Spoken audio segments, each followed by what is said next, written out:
So my name is Wesley McGrath, and today I'm going to be talking to you about the coaching process in football and how I apply it within my own coaching. I coach a lot of one-to-ones, so this coaching process presentation will be on when I coach within one-to-ones.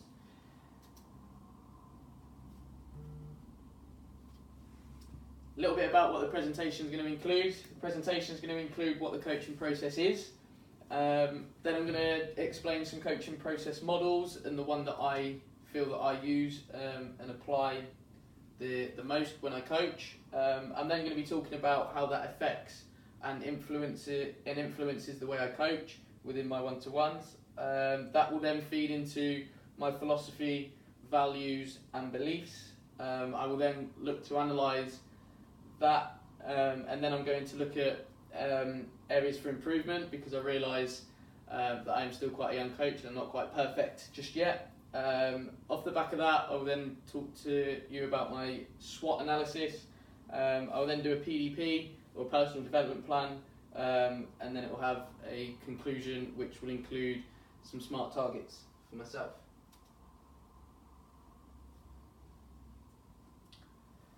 So what is the coaching process? Woodman 1993 defines the coaching process as the implementation of coaching behaviours and inputs.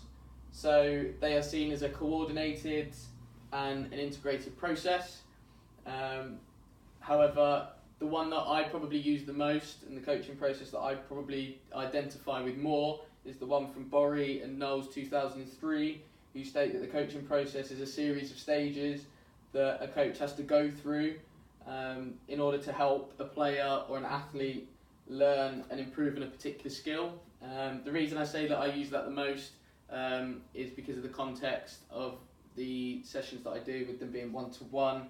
You're looking more at a specific skill or a specific moment within a game with a player, and then you're looking to develop that particular part even further. It could be something that the player does really, really well, and then what will happen there is look to improve on that. However, it could be an area that I feel that the player could improve on in general within their game.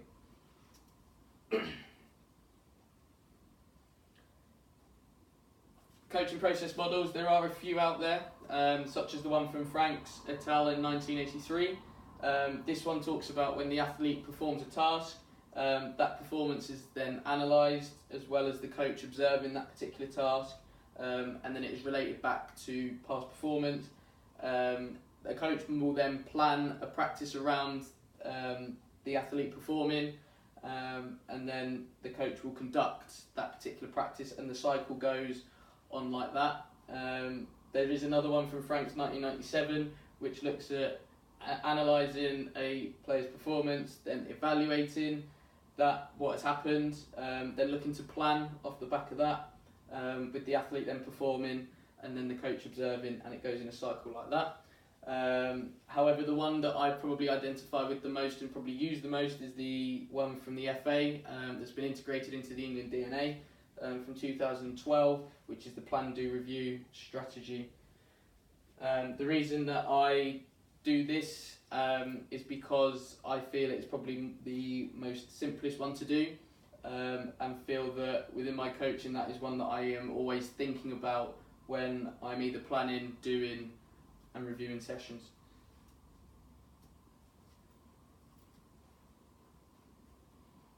The effects and influences. So I'm going to talk to you now about how the model that I've spoken about there with the FA, and how that influenced the way that I work and the way that one-to-one sessions work and what I do. So it affects the way that I particularly work, because I have to liaise with players and or parents on what they would like to work on. So this could be, as stated earlier, it could be a specific technique, skill, moment in the game, or an area of the game that the player and or parent feel that they need to improve on. This can be backed up by Smith et al. 1989, their athlete triangle, which looks at how a coach, player and athlete interact with one another.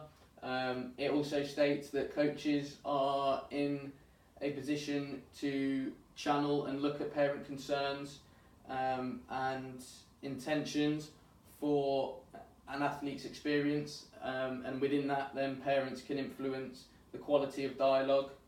This will be due to feelings, closeness and commitment with the player. So for me, I'm quite close with a couple of the players that I coach, so I'm able to speak to them slightly differently as opposed to somebody that has maybe messaged me or got in contact with me that I don't necessarily know. So some of my terminology and the way that I act with them will be different, just because I know them and I know the boundaries and what I can say and what I can get away with. Like I say, as opposed to somebody that's new to me, I don't particularly know them, I don't understand what they know, how they work, and those types of things. It also influences the way that it works in terms of one-to-one coaching, with identifying both strengths and areas for improvement, and then this will be done through sessions that are relevant to the game. This is done via the FA long-term player development plan, ensuring that the characteristics are hit throughout the sessions that particular plan looks at. Obviously, within that plan, it looks at the different age groups. So if I'm working with a younger player, sort of in around, say, an under 10 age, their characteristics are going to look slightly different to a player at under 15 level, and those characteristics are going to look different to working with like a senior player, because the game and the format that they play in requires different things.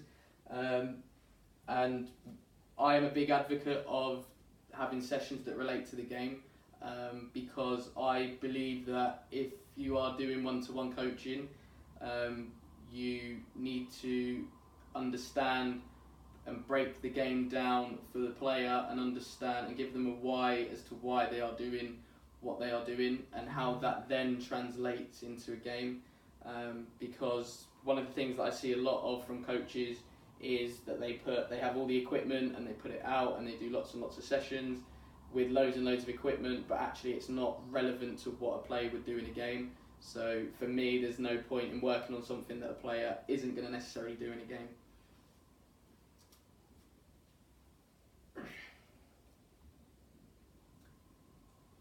How it affects and influences the way I implement the process. For me, it's making sure that the player understands the reasoning, as I've just mentioned, why and what the makeup of the session will be. However, it can be difficult to replicate that game realism within one-to-one sessions, because they don't have that pressure from a player, they don't have movement off the ball like they would in a game. However, when I do coach, I use things such as mini goals or cones, gates, these types of things as reference points. So if they can look to, for example, play a pass or cross a ball into certain areas, then when they come into the game, they are able to then try and spot those reference points when they play in order to play that pass in that particular area or put the cross into that particular area. But when I do the sessions, I have to take into account lots and lots of different variables such as age, gender, religion, environment and employment. So session that I do with a 7-year-old is going to look completely different to what I would do with an 18-year-old. Males and females have different makeup within their physicality and their body structure, so again I'd have to maybe look at those, because women's hips are shaped slightly differently to a male's hips. That's because women give birth. Religious different factors there, so I may have somebody that is, for example, fasting or on Ramadan, so when I do a session I'd have to be aware of that and make sure that they aren't burning out, should I say, before or after the session, and just liaising with them just to make sure that they are within a fit enough state to participate in the session. The environment, I try and create a good environment when I coach, but it may be that sometimes, and I've had this with sessions, that it is raining and it's absolutely bucketing it down, and sometimes you just have to put a little bit of health and safety and safeguarding first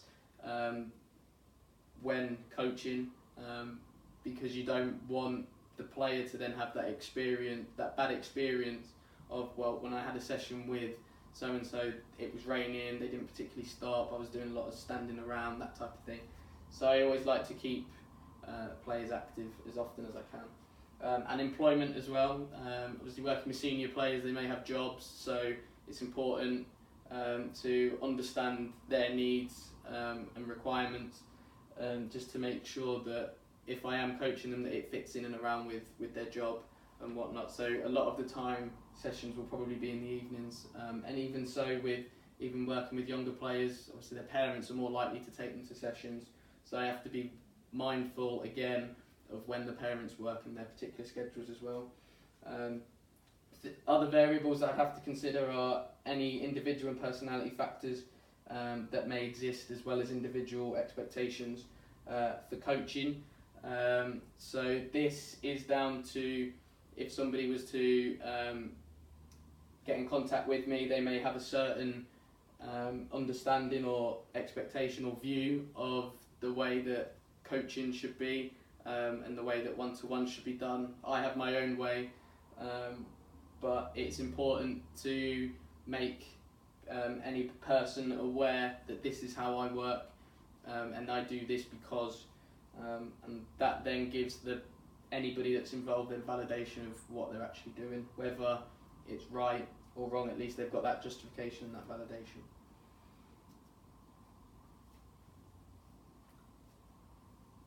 Moving on to my philosophy, values and beliefs. This has come from different experiences working with boys and girls of various different ages and abilities. Started coaching when I was 17 and I'm 23 now, so I've only been coaching 6 years. But within that, managed to work with players from as young as 3 out in America when they've seen a football or a soccer ball for the first time, to working with peers at university, and working with every kind of age group in between as well. So there's been times where I've worked with, under 10 girls, under 14 girls, under 17 boys, might be one session that I get given, under 8 boys. These types of things have helped to shape and still shape and fine-tune a philosophy. My education, I learnt a lot from my old college in Milton Keynes. They taught me a lot in terms of what a philosophy should look like, and for that I will always be grateful to them.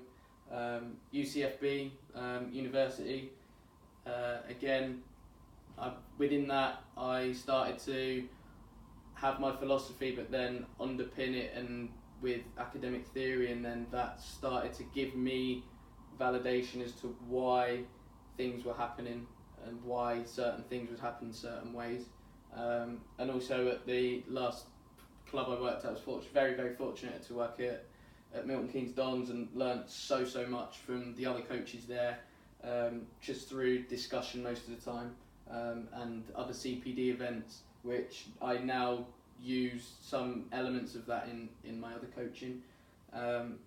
However, according to Jones 2000 Coach Education, doesn't seem to create creative and independent coaches within relation to problem solving. So Jones is looking at, well, coach education is there, however it appears that we are creating a lot of robotic coaches that all think the same, that all talk the same. Jones also goes on to say that whilst the content increases knowledge base as people are learning on the course, that it doesn't prepare them, and it defines what is necessary for practice to learn. So when they are learning for that particular course. They're not really learning to get out in the real world, the real environment of planning a session for 16 and only 10 turn up. What happens then? Obviously, as a coach, you have to make sure you're adaptable. For me personally, in my development, the next step I feel for myself is to obtain my UEFA B licence. I feel this will enable me to go to just that next level within my coaching. It will enable me to work within a professional club environment, in an academy full time, which is something that's been a long-standing ambition of mine. However, according to academics such as Trudel and Gilbert 2006, little research has been done to nurture and develop coaches, which ties in a little bit to what Jones was saying as well.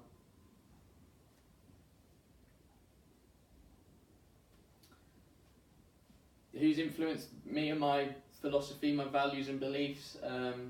Spoke before about Milton Keynes College. They were a big influence on me, and whatnot. Like I say, felt I learnt a lot from the coaches there, and felt that we had quite similar views on how the game should be played and what it looks like. And then I learned a lot of things there that I have then taken on into my coaching, such as having players that are intelligent, that are hardworking, that can pretty much fight when need to, not in a sense of a violent sense, but fight in the sense of wanting to win the ball back as quickly as possible, and sort of standing up for themselves on the pitch. I think those things and those values have stuck with me, and in any team that I've coached since, I believe I've tried to try and implement those types of things, and within a winning type of mentality. Whilst I was there as well, we also studied a lot on Pep Guardiola's Barcelona and Marcelo Bielsa's Atletico Bilbao, and that was really eye-opening to know how the game could be played, and those types of, and seeing them have stuck with me. And when I coach my teams, that's how I like my teams to play. So that's more of a playing type of philosophy as opposed to a coaching philosophy. How it all impacts on practice design. For me, there's no real type of effect, as it's very doing one-to-ones is very individualised. So every individual player's needs are different, and their ability as well is all different. It's very rare that you're going to get players that are exactly the same. However, as I've mentioned before, I've got to try and make them as realistic to the game as possible, because that's the end goal. That's why they want to come to me, to improve their game. So they need stuff to help them improve their game. And the only way that I believe they're going to improve their game is by getting into scenarios, by me creating scenarios that are going to help them when they get into a game environment. Collins et al. 2011 found that a coach's philosophy was more athlete focused, and with attributes such as hard work and respect included, as well as creating a fun learning environment whilst developing the athlete as a whole. I think those things are things that I definitely use when coaching. I like players that are hard working, that want to go to the next level, and that always want to improve. And then I think off the back of that, if I can help them in any way, then they respect me more. So if they was to play for me, then I would get probably a little bit more out of them.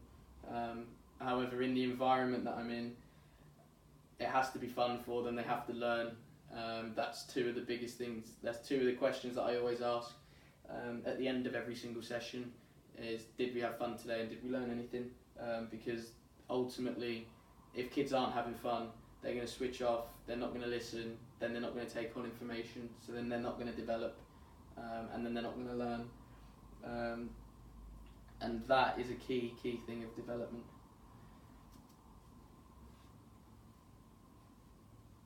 So taking a look at the FA's plan, do, review process. In the planning, I've got to make sure that sessions meet the needs of players in order to help them improve. This is done in accordance with the FA's four-corner model. So this particular model looks at the technical, tactical, psychological, physical and social aspects of a player's game within a session. So for me, it's important that when I do plan, and I am pretty awful for planning, I must admit, however, when I do plan, I've got to make sure that it hits all of those targets. So what are the technical, tactical aspects of this session going to be? What are the psychological? So how is the player going to think? What are they thinking? What do I want them to think? Sometimes I don't want to program it, but they need to be thinking certain things.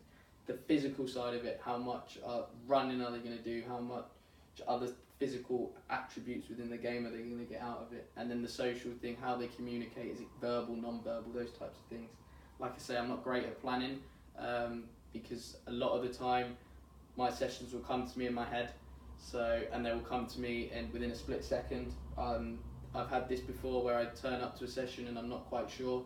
I may just talk to the player and just go, what do you feel like what is it that you would like to work on? Because ultimately I'm working with the player to improve them, and they will say that they want to work on a certain thing, and then I'll go, right, I've got a session for that today. So planning can be very, very difficult. However, I do have a predetermined thought process of what I'm going to do and how that session is going to look like. When I also set it out, I also map it out and almost walk through the process of what the player is going to do. And I think that helps me then to understand what it is the session's going to entail, and what the player is going to get out of it. In terms of the doing, I have to devise sessions that are relevant to the position that the player plays in on the pitch, and then this allows them then to get in a routine of things that they're likely to do within a game that I've mentioned quite a bit. The reason I've mentioned it quite a bit is because I think it's so important. There's no point getting a midfield player to do something that they're not going to do when they play. So I think it is vitally important that when I do a session, for example, with a central midfield player, it's can they receive the ball on the half turn when playing out from the back? Are they able to break lines and bomb forward in order to try and score a goal? Are they able to receive off both feet and switch play comfortably? I've done sessions with inverted wingers, so it's that getting the ball, receiving, coming inside. Can you look to pass, or are you going to look to shoot, or are you going to look to cross? So when I spoke earlier about those reference points, the reference points for a pass might be a pop-up goal. Can they play into the pop-up goal? The reference point for a cross might be a set of cones lined out. Can you try and hit one of the cones and try and drop it in that particular space? And then obviously if they're shooting, can they shoot at goal? If it's a right back, are they comfortable with starting high and wide? If they're if they're more of a senior player, if they're a younger player, it's can they start narrow to come back out, receive on their back foot, and then either look to play a pass down the line, which will be their winger, or play inside to a midfield player. There are other options, obviously when playing at fullback, but if they're a younger player, they may not necessarily have those options. So I look at the key options that they're more than likely to play to. Within the reviewing process, it's constantly reviewing the action that the player's doing, and then this is done via conversation. So I'll speak to the player after they've done a certain task. So it could be the shot, it could be a cross, it could be a pass. Say how do they feel about it, and then obviously they'll feed back to me and go, yeah, I enjoyed that, or yeah, I thought I did that well, or whatnot. I also video sessions and film sessions, so we have that. We have the video there as a feedback tool to look and get a bit more critical within the analysis. So it might be that they are playing their pass, but it's, well, have a look at your body shape, or if they're receiving, it's right, that first bit was good, the second bit, can we drive and can we see a change of pace? That could be for wingers, that could be for anybody. Because I feel it's important that when you do receive the ball, there is a bit of a change of pace afterwards, from being quite static and slow to then trying to drive forward pretty quick. And then this Cassidy, Jones and Pottrack 2004 state that throughout reflecting, coaches become more aware of themselves, the environment and the needs of players that they are coaching. So when I am reflecting, I get loads and loads of information then about the player. So if I'm going home and thinking about the session and going, right, well, I feel that the player did this well, they might need to do this next time, or actually the player struggled with that, so was that down to me, was that down to the conditions, or was it just simply down to them? So these things are always being considered. And yes, there have been times where I've put a session on for a player and it's not quite worked. We do a lot of repetition, so there's no point just doing it a couple of times. You've got to do it a lot of times, so the player then understands and it gets ingrained within them. And I have had to change it because I just feel that the player isn't getting it or understanding, no matter how well I've tried to explain it, or how well or how hard they've tried to do it, to do the task that's been set. Sometimes the players just don't understand it, and that's absolutely fine. But then it's just down to me then to come up with something a little bit different. I am quite bad as well at reflecting. I don't particularly note things down. It's normally a thought process or conversation with somebody in my car as I'm driving home.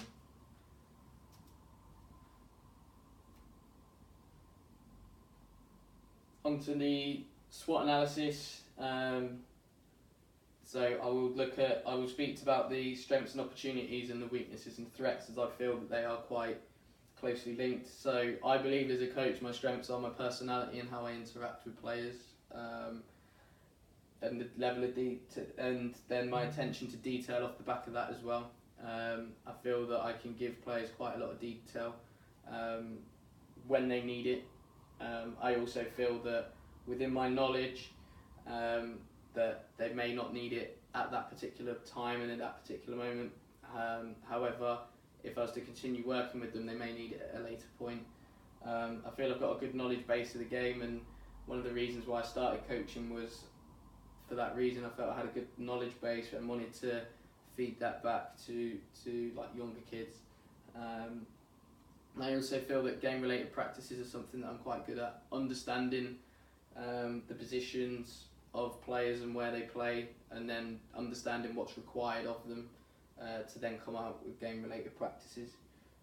So the opportunities off the back of that, my personality has enabled me to work and connect with players of all ages and abilities from different backgrounds. So I may have a kid that comes from perhaps a disadvantaged background, and I'm able to speak to them, or if somebody's come from a more privileged background, the family's quite well off, those types of things, I'm able to speak with them as well, and try and connect with them on that particular level as well. My knowledge base has enabled me to pass on what I know to players, and do it quite well. It's also enabled me to work within a professional club, at MK Dons in their development centre. If I didn't have that knowledge, I wouldn't have worked there in the first place. My attention to detail is within sessions, and even going that extra mile at times when players want that extra, whether that's analysing players that they want to watch that play in their position, those types of things. I believe that has got me access, or will get players access to more things within a session. So I could be speaking to a particular player about a certain action, and then go, well, a player that maybe a team that they support, or a top leading player in, for example, the Premier League, if I can use that as an example of how and why they do that, or why they're good at doing it, players are getting that little bit more out of the session, as opposed to just having just a standard session. And again, game-related practices mean that players are able to replicate actions that they are likely to do in a game. Again, this is something that I'm quite big on, as I've mentioned quite a lot throughout the presentation, but I feel it's just so important when doing one-to-one sessions, so I won't go on about it too much. My weaknesses, I believe, are using literature to aid my coaching process, and sort of reading around coaching is something that I don't particularly do. I would rather watch and observe as opposed to sort of sit down and read. That's just something that, from a personal point of view, I find a little bit more interesting, and I find that I am more likely to switch off in terms of reading. Speaking to players, they've said that one of the things that I perhaps need to work on within myself is a little bit more variety in sessions, because I tend to do a lot of technical sessions. However, player needs might be that they want more physical type sessions, and demonstrations as well. So a lot of the time I explain what we're going to do, but I don't necessarily show the player. So the threats of not allowing myself to read literature, my knowledge base then becomes very, very limited, and players might miss out on certain things. And I want to try and give them as much information as I can within the time frame that I've got them, but I don't want to overload them with too much information. But I don't want them to miss out on anything that they might be able to get elsewhere, because I want to be the best that I can be. And I want to be the best coach that I can be as well. So the more I read, the more I learn, the more then I can feed back and relate back to players. A lack of variety in sessions means that players aren't going to get everything that they need to succeed within the game. I've got players that want to get into academies. The academy environment has changed a lot since I was last in there as a player. So perhaps for me, development wise, I may need to go and observe academy sessions to see what that environment looks like now, so then I'm able to feed back to players. But I don't want them missing out on anything if possible. Also, lack of demonstrations means that the player doesn't see what's required from them. I know it sounds pretty straightforward, but if it's something that I need to work on, then it's something I need to work on. Because it's okay me explaining what I want from the player, but actually I think if the player sees it, then they're more likely to recall and retain the information. So my personal development plan, my objective, I picked out 2 from the weaknesses. So the first one, the first objective is more variety within sessions. The success criteria off the back of that is that players will have a better chance of succeeding within the game, whether that be at academy level, development level, or just playing sort of semi-pro level or even professional level. They've got a better chance of succeeding because they're getting more of an all-round type of session. The action then that I would take is then to liaise with player, parent to find out what they want included within the sessions, and then I can plan sessions around that, and then that's how I would implement it. I would implement it with different aspects of the whatever they want within sessions. So it might be that I do like a little bit of strength and conditioning within the session before we go on to the technical stuff. However, it is easier to do it when you have a 2-hour session as opposed to a 1-hour session. The second objective is the demonstrations. So again, player will be able to see what is being asked of them. The action then is that I would then ask the player, would they like to see how it's done? I'm not saying I'm arrogant or anything, but I think if they see what I'm asking, then like I say, they're more likely to retain the information. And how I'm going to implement it is fairly straightforward. It's just start showing players what is expected of them, because if I don't show them, then how can I realistically expect them to do it with the quality that I'm after? Because there might just be, obviously there's going to be stuff that needs fine tuning, but I think if they've got that, they can see, if they know, right, this is how it should be done, then they've got that reference point as well. On to the conclusion with your SMART targets. First one is looking at the first objective from the personal development plan. So the specifics of it is to incorporate different things within session, as I spoke about with strength and conditioning. This will ensure then that players are getting developed in other areas of their game. So it's not just the technical, tactical. It's the physical side is being developed, and also perhaps maybe the mental side. So then they're thinking about certain different things within the game. So it could be that I put a little session on with a little square that's got 4 different colours, and they've got to try and a bit of memory recall, that type of thing. How this will be measured, it will be measured by the content of incorporating different elements within the player's game. So then this is looking at whether that be, like I say, the physical, the psychological, even their social skills. If the player's a little bit shy and a little bit quiet, it might be the way that they are. However, if I can look to develop more social skills, then it might help them interact with peers better. This also goes for technical and tactical as well. because those are I would say, the main things within one-to-one sessions that you're more than likely to look at. The target is very much achievable. All it would require is a small level of communication between coach, player and parent in order to make it happen. So all it would take is a little message to the player and or the parent, just to say, look, would you be happy with doing this, or would you like to try this within the session this particular week? And then it's down to them then to say yes or no. It is quite a realistic target. However, on the downside, my location means that I'm not always able to do it on a regular basis, so it does have to fit in with my schedule of when I'm going home, because a lot of my players are based in Milton Keynes, whereas I'm based in Manchester. So therefore, off the back of that, a timescale might not be able to be put in place. This is something that will have to happen as and when a session will take place. The other SMART target, looking at demonstrations, is trying to demonstrate what is being asked of the players within a session. This will allow them to get a better understanding of what's being asked of them. So if I want the winger to come inside and cross the ball, can I show the winger, right, this is how you receive the ball, then this is what you need to do when you're coming inside, or a little bit of movement before even they receive the ball. And then when you're looking to put the cross, what part of the foot they can try and use to cross the ball to get it towards, realistically, the back post. Because even if they don't get any contact on it, it's more than likely that it's going to go in, because the goalkeeper will have little time to react. This will be measured by me physically doing it. So again, it's me. It might be the player feeding the ball in to myself, and then me doing the task of what I'm after as I explain it to them as well. So I'll probably lose my voice when doing that, a little bit like I am in this presentation now.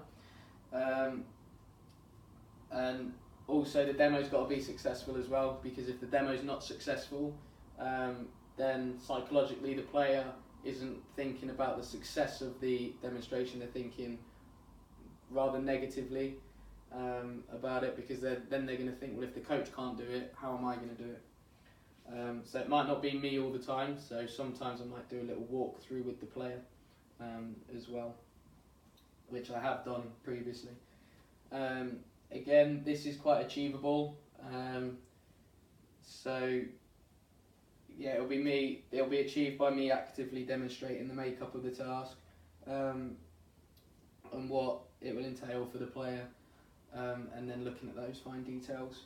The question will be asked if the player finds the task too challenging or not. So if and when I do the demonstration, I will then say to the player, is that okay? Do you feel like you can do that? Yes or no? Majority of the time players will say yes. However, there are some that do say no, and then it's like, right, okay, well, let me walk you through it, and then we will get to the point where we need to get to.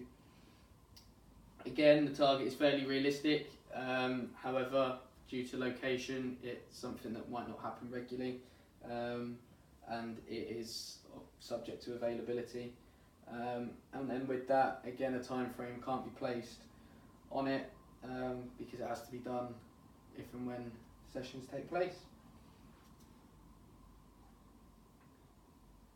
That is it. Thank you for listening.